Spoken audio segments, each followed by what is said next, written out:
Hello and welcome to this episode of The Unnoticed Entrepreneur. Today we're going to the beautiful parts of America, Boston, Massachusetts, to talk with Dan Levin, who is the founder and COO of a company called Viral Gains. For those of us that can see it, he's actually got Viral Gains on his t-shirt, which helps me to remember the company name. For those of you that can't see, it's a very fetching looking outfit he's wearing today.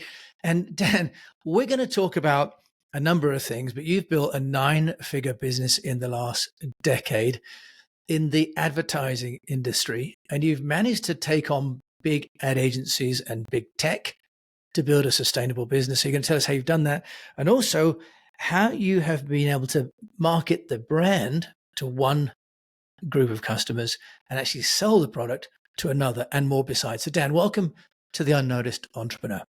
Jim, thank you so much. It's always a pleasure. It's a pleasure for me to be actually in your bedroom, Dan, with you. We better not tell anybody. That's where we are. But in the best possible taste, this show. Dan, tell us about Viral Gains and about what you're doing in advertising to help companies to market themselves to exactly the right audience. Happy to. When it comes to advertising and marketing, there's the sort of half of the equation, which is always the creative, which is the strategy of, what are we going to show to who and how's that going to look like? And at what stage are we influencing people in the buying journey? And then, so there's the sort of creative part of it. And then when you get to the advertising piece of it, there's a ton of decisioning that needs to go into that equation. There's questions about, well, where are we going to serve, where are we going to serve our advertisements and our message? What kind of channels are we going to use? What levels of brand safety we want? And there's all these like sort of pieces of the puzzle, which are how often do you want to reach people over what time frame or how you want to do it?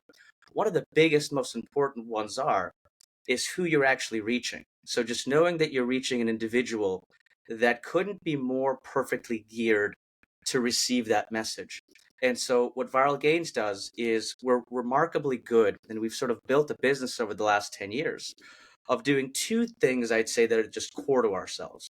The first one is insights, and the second one is building audiences. And so I'll give you I'll give you sort of like a little bit of a fictitious example. It's like, well, what does all that mean? Well, what are audiences? So imagine hypothetically if a company like Pampers were a client, and Pampers is a diaper brand, global but concentrated in the U.S. And Pampers could generically target, let's say parents or people that they think are parents who might have little children. But if they wanted to go one level deeper and sort of understand, well, what's important when people are buying a diaper brand, they could use somebody like us. And what we do is we drill down remarkably well to gather those insights, and we'll find out, okay, of those people that are buying diapers, what's important to them? Is it the fact that it's soft to the touch? Is it that it prevents leaks? Is it that's eco-friendly? So maybe the sort of environmental impact of the diapers is important. And we deliver those insights back to the marketer and say, here's what's really important. But the magic comes in what we do next.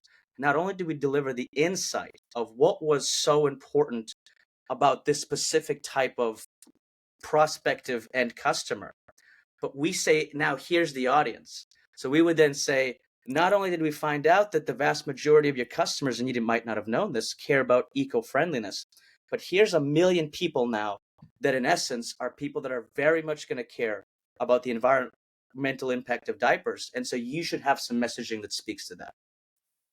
Dan, I have to ask you the question.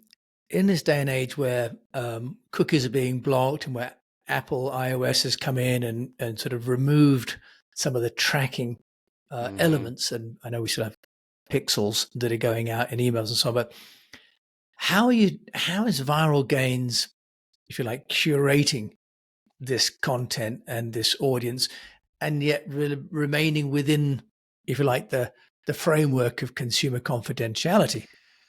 It's a great question. It's totally. By the way, for your audience, this wasn't even scripted because it's such a great question. It's just such a interesting question, and it's everything is about our approach. So we sort of call ourselves a zero-party data gathering engine for marketers. And when you think about it, there's different kinds of data. Everyone's familiar with first-party data, second-party data, third-party data. First-party data is stuff that you have as a result of the interaction between your customer engaging in some capacity with your business.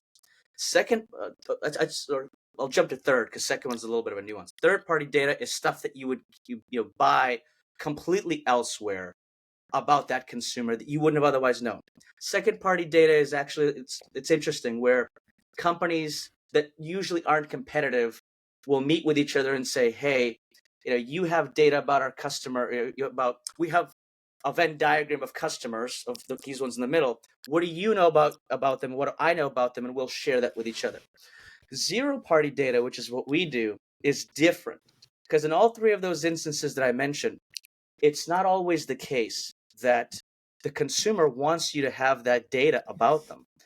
Best example I'd probably have to say is Meta or Facebook. You're on Facebook trying to connect with grandma, trying to stay in touch with your old friends, and you're talking about what you're eating for breakfast, and all of a sudden Facebook's like, "Oh, you like Cheerios? Interesting. I see you posted a picture of Cheerios, and so I'm gonna write this down as you are a Cheerio eater." And so the best example of why it's an example is because with a lot of first party data that companies have, it's information that the consumers didn't necessarily want you to have, but they're okay with you having it because they realize it's part of the value exchange. When you buy something on Amazon, you don't want Amazon to know what your credit card information is, but you realize you have to give it to them, your address and your information anyways. You just wanted toilet paper and you had to tell them where you live. With zero party data, which is what we do, is it's entirely consumer volunteered information. So what we do is, a part of how we do the magic. There's some AI in the background that we could dive in if anyone wanted to, but we'll just keep that maybe for another day. But a lot of what we do, almost all of what we do is survey based. So we actually will ask consumers directly and say, "Hey, what's important? Like, is Pampers your favorite diaper brand?" Yes, no, I don't buy diapers. Oh, they don't buy diapers? Great. Why don't you buy diapers? I'm not a parent. My kids are too old. Someone else does. Oh, that's information. Pampers is my favorite diaper brand. Great. Galvanize those. You do buy diapers, but Pampers isn't your favorite diaper brand. Why? What's important to you in a diaper? And so we actually will ask consumers, and we do so in the context of advertising. And one of the things this is why a lot of the clients that we work with love us, is because we're not even asking them to do anything that they're not already doing. So in the context of the advertising that runs, you could conceivably see a Pampers ad, and in a really nice, aesthetically UX UI pleasing way, we'll see a little overlay that says, would you like to volunteer some information or gather some more of your feedback? And so it becomes what we call zero party data, incredibly high quality. We're not inferring something, oh, well, they posted a Cheerios, so that means they eat Cheerios, or they're reading an article about trucks, so they probably like trucks and we should target them with truck ads. We say, stop all that creepy stuff. Just ask people. And so to your question, a lot of the stuff happening in the industry, especially on the privacy side, with a lot of privacy regulation, I'm sure GDPR over in Europe and in the EU and CCPA in the US and all these frameworks, most of them come down to the use of third-party data and the sort of ethics behind how you sourced it. And for us, it's music to our ears because we're sourcing it in the most ethical way, asking consumers, and they have the ultimate consent of deciding to volunteer information or not. And if they want, we can delete the information we have about them.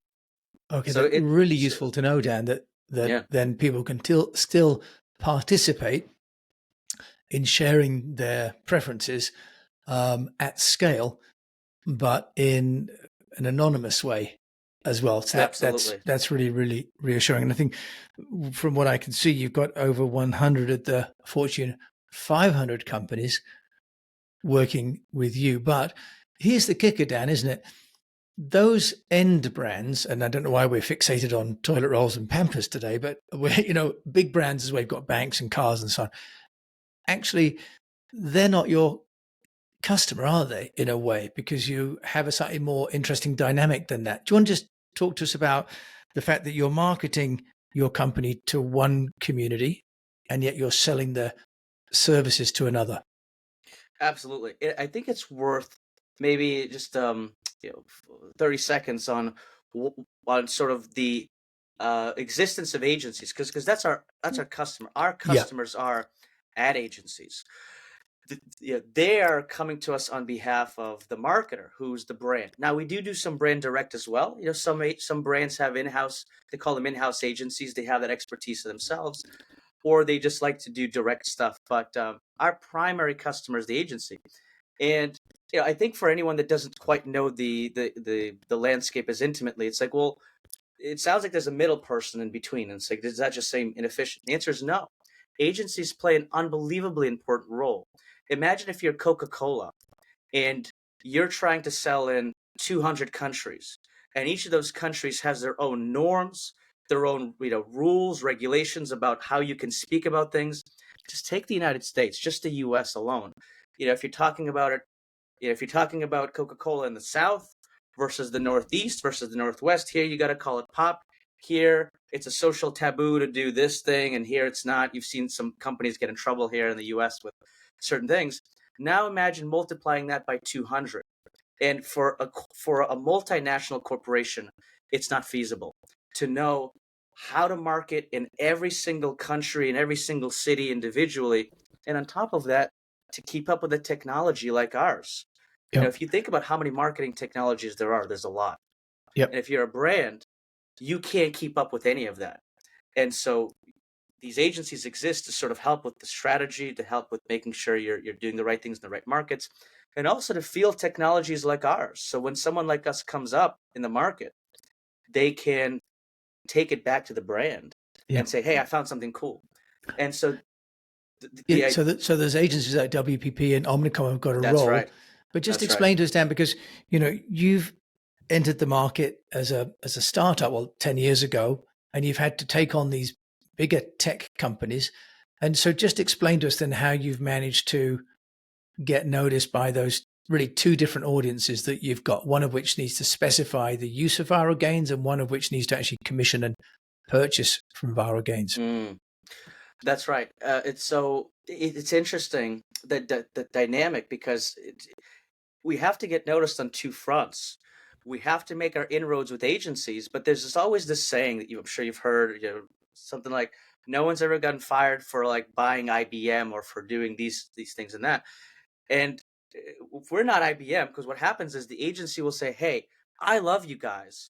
I think this is remarkably interesting."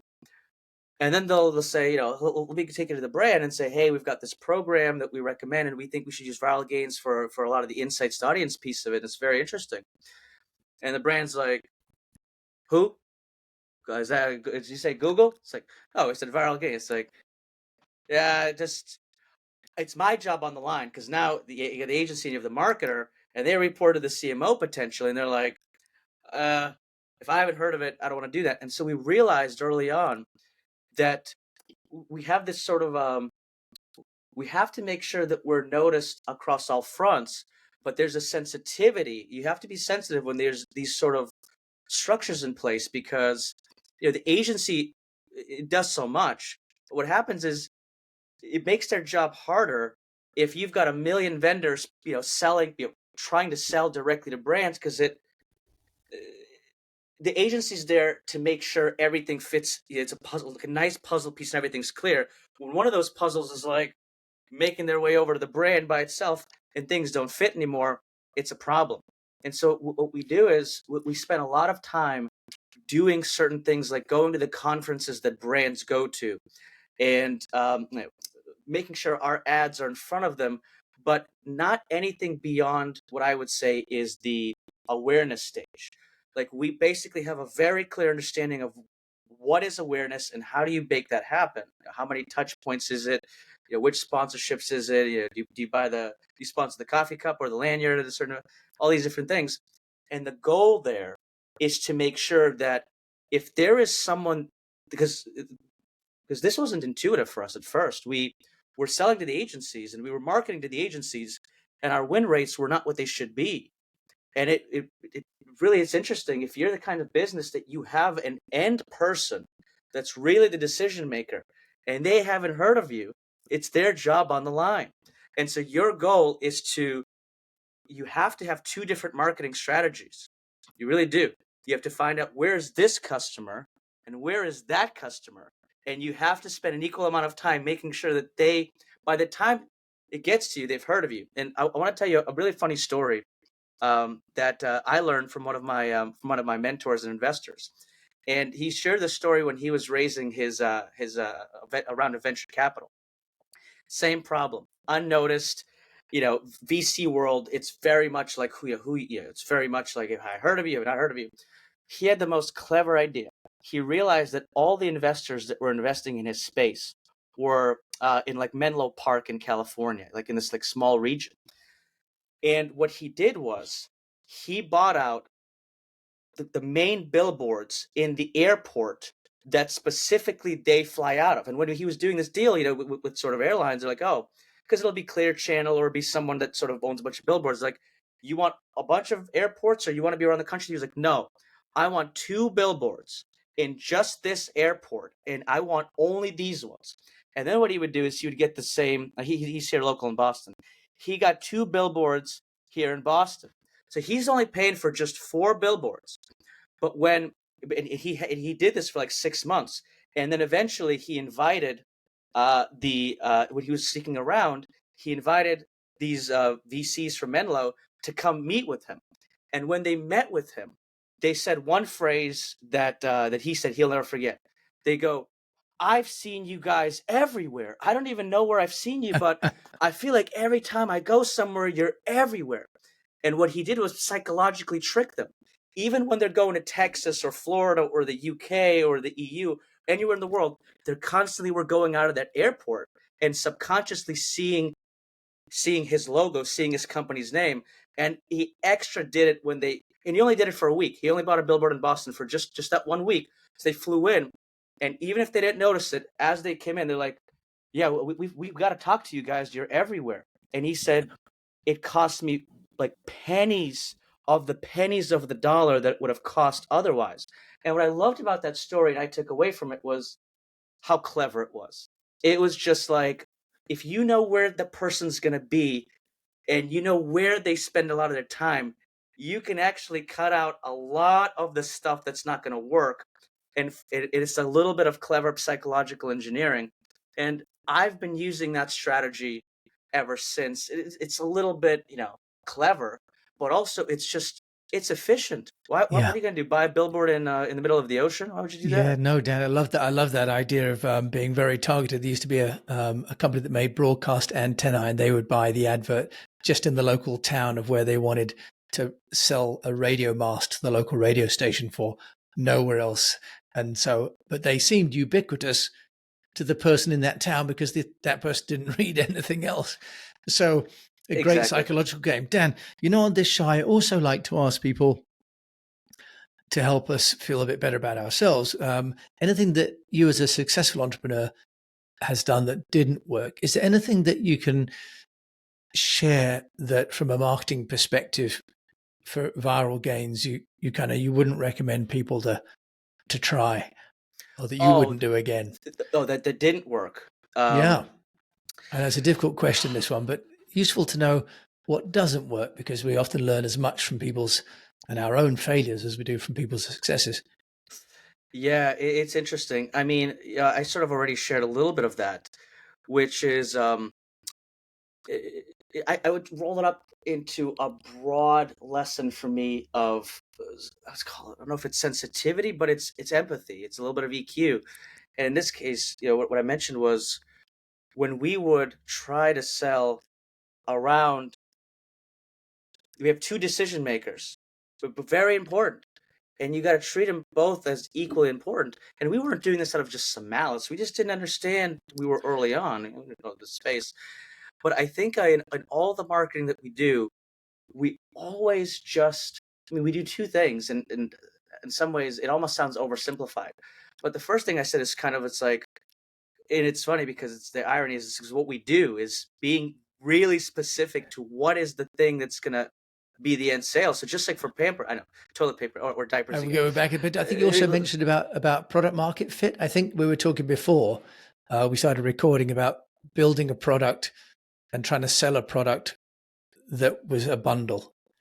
And and that actually wasn't quite the right market fit. Perhaps you just take a minute, not Absolutely. too long on that, but because you talked about the sensitivities, and that's great. But I'd love you just to talk about trying to sell someone something that they don't Oh want to yeah. buy. Just talk to us briefly No, about that. I love that. I love that question. It was less about the marketing that we were doing, and more so just about. I guess you could say it's connected. Yeah. So early on, um, evolution of viral gains, right? It's not that for the last 10 years we've been doing exactly the same thing in exactly the same way.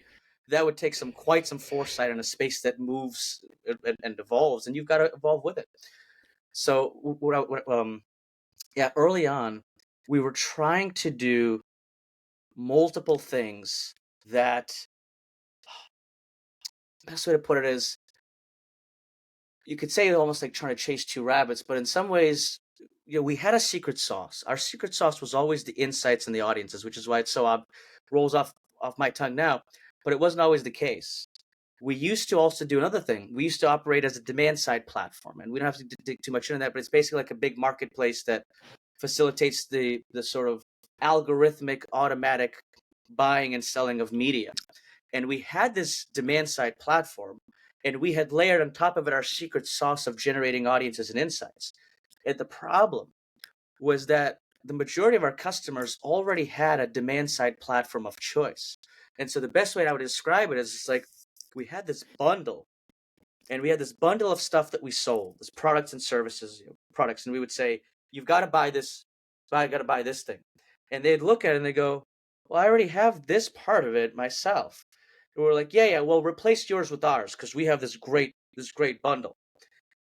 And it worked in certain instances and didn't work in others. And again, I'm explaining it in such a simple way that in hindsight, it seems like, did you not realize this sooner? It's like when you're in it, it's just not as clear because you've spent so much time building all the connections between the things, your literature, the way you sell, the product itself, the technology, the way you service it. Everybody in the organization understands you do the thing. And it was palatable to the innovators and the early adopters. But to go beyond that, to get the majority of folks to use it, we had to do what we thought at the time was unthinkable. We had to take this baby of ours. Well, that's a terrible analogy. We had to take this thing of ours that we Yeah, had, as we're getting back and to Pampers. we had to chop it in half. Uh, Basically, we had to bifurcate the two. We had to deprecate a part of what we did because it wasn't our secret sauce. And so the conversation, it transitioned from this. Hey, would you like to buy our audiences in DSP? It's like, I already have a DSP. It's like, well, replace yours with ours. It's like, well, let me think about it and not get back to you forever. To, hey, we've got this thing. And they go, oh, but I already use this DSP. We'll go, oh, that's great. We don't even, we actually sit on top of any DSP. We work complementary to your DSP. They go, oh. And Dan, So, I love that. I'm gonna start to move you on because, as we oh, I agreed get it. before this, I'm going to Yes, try and keep please. us into our Please time keep me, frame. yes. But the idea of, if you like, listening and not trying to sell people something they don't want to buy from you that you're keen to sell, but selling them what they want to buy. And It's the classic case of not chasing two rabbits. That's yeah, what it is. yeah, It's just a classic chase. If you try to chase two rabbits, they'll catch neither one of them. So you want to be the best in the world at doing one thing. Yes, Google now has Gmail, they have, Android, they have all these wonderful things, but they didn't start out that way. They have Chrome, whatever. They started out being the best in the world at search. That's it. And they dominated that. And then they said, is there something we could do? When you enter into anything and you say, I'm going to try to do jack of all trades, and you're not the best in the world at any one of those, you get commoditized. Dan Levin, you are plainly the best in the world at helping brands connect with their audiences. How can people get hold of you and Viral Gains? Oh, I'm like an open book. So D Levin, so first initial last name at viralgains.com. Go through our website, find us on social. There's if you can't find us, right, that'd be crazy. It's just All right. And presumably if you get a pop-up saying, are you interested in Pampers? We'll We'll just write in, yes, please tell Dan I said hi. Dan, thank you Exactly. so much for joining me from Boston today. It was a pleasure. It was really a pleasure. Thank you for having me. Wonderful. As you said before we started recording, we could have gone on for much longer, but I like try and keep these shows down to 20 minutes or a little bit more. We've gone over today a bit. So thank you for staying with us. And you've been listening to Dan Levin, and I will put his details in the show notes. Thank you very much for joining me, Jim James, here in the UK. If you've enjoyed this and learned something, do please share it with a fellow unnoticed entrepreneur. And if you have the chance to rate it on your player, that also really helps. And until we mic again, just to encourage you to keep on communicating. Thank you for listening.